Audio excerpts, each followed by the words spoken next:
నీ ఆరదు పురుగు చావదంట. అంటే వాళ్ళందరూ కాలుతూ ఏడుస్తూ ఉంటే మీ దేవుడు పరలోకంలో డాన్సులు వేస్తూ ఉంటాడా?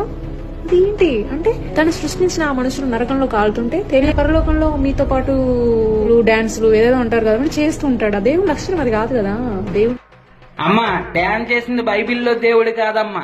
మీ గ్రంథాల్లో మీరు దేవుళ్ళు అని చెప్పుకున్న వాళ్ళు రంభ, ఊర్వశి, మేనకలు అనేటువంటి వ్యభిచారులతో డ్యాన్సులు, రికార్డింగ్ డ్యాన్సులు వేశారు.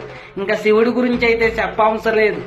ఏడుపు వచ్చినా డ్యాన్సే, సంతోషం వచ్చినా డ్యాన్సే. శ్మశానంలో ఉన్నటువంటి బూడిదంతా ఒళ్ళంతా రాజికిని, తలంతా ఎర్రబోసికిని పిచ్చోళ్ళేగా పిచ్చి గొంతులేతాడో అని రాయబడ్డది.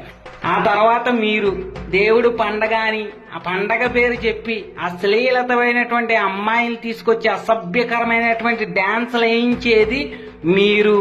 మీలాంటి వారిని చూసి కొంతమంది క్రైస్తవులు కూడా ఫాలో అవుతున్నారు. ఇది దౌర్భాగ్య స్థితి. ఇంకా బైబిల్లో అంటావా, ఆది కాడి నుంచి ప్రకటన 100 వరకు కూడా ఎక్కడ దేవుడు డాన్స్ చేసినట్టు బైబిల్లో ఎక్కడా కూడా రాసి లేదమ్మా. అల్లరితో కూడినటువంటి ఆటపాటలకి దూరంగా ఉండమని దేవుడు బైబిల్లో రాయించారు. ఏది పూర్తిగా తెలుసుకోకుండా ఏది పడుతుంది అజ్ఞానంతో ఇష్టానుసారంగా మాట్లాడొద్దు. అలాగే నువ్వు నరకం గురించి పరలోకం గురించి అడిగావు, దాని గురించి కూడా బైబిల్ ప్రకారంగా సమాధానం చెప్తాను మరొక వీడియోలో.